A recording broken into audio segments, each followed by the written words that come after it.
Welcome back in our channel Monima কিচেনে সবাইকে স্বাগত। আজকের আমরা বানাচ্ছি এঁচোড়ের কালিয়া। তার জন্য প্রথমে এরকম এঁচোড়টাকে কেটে পরিষ্কার করে রেখেছি। এঁচোড়টাকে ভেজে নেওয়ার জন্য আমরা এখানে তেল গরম করে নিয়েছি। এঁচোড়গুলোকে আমরা ভেজে নেব নুন হলুদ দিয়ে। পরিমাণ মতো নুন অ্যাড করবো ভাজার সময়, আর দিয়ে দেবো হলুদের গুঁড়ো। এঁচোড়ের কালিয়া করার জন্যে আমরা আদা আর জিরে বেটে নেব, একটা পেস্ট বানিয়ে নেব মশলার। আর দিয়ে দেব কিছু কাজু বাদাম, আমন্ড বাদাম কয়েকটা দিয়ে দেবো। আমন্ড বাদাম, কাজু বাদাম, জিরে আর আদাটাকে আমরা খুব ভালো করে বেটে একটা পেস্ট মশলা বানিয়ে নেব। এঁচোড়টা আমাদের ভাজা ভাজা হয়ে গেছে। এঁচোড় ভাজার একদম শেষে আমরা কর্নফ্লাওয়ার 1 চামচ মতো ছড়িয়ে দেবো।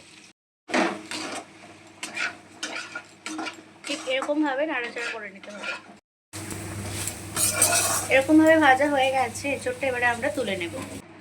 কালিয়া বানানোর জন্য আমরা প্রথমে সর্ষের তেল গরম করে নেব।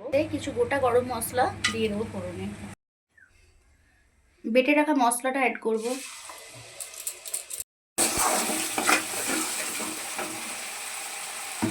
এর মধ্যে দিয়ে দেব হলুদ গুঁড়ো,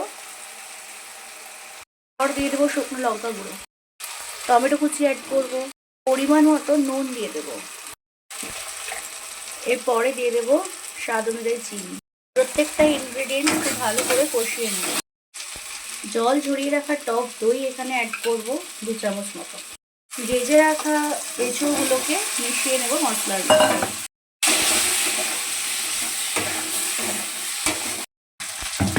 মশলার সাথে এঁচোড়টা খুব ভালো করে কষিয়ে নেওয়া হয়েছে। এরপরে ওই মশলা ধোয়া জলটাই অ্যাড করে দেবো। সবার শেষে আমরা গরম মশলা গুঁড়ো ছড়িয়ে দেবো।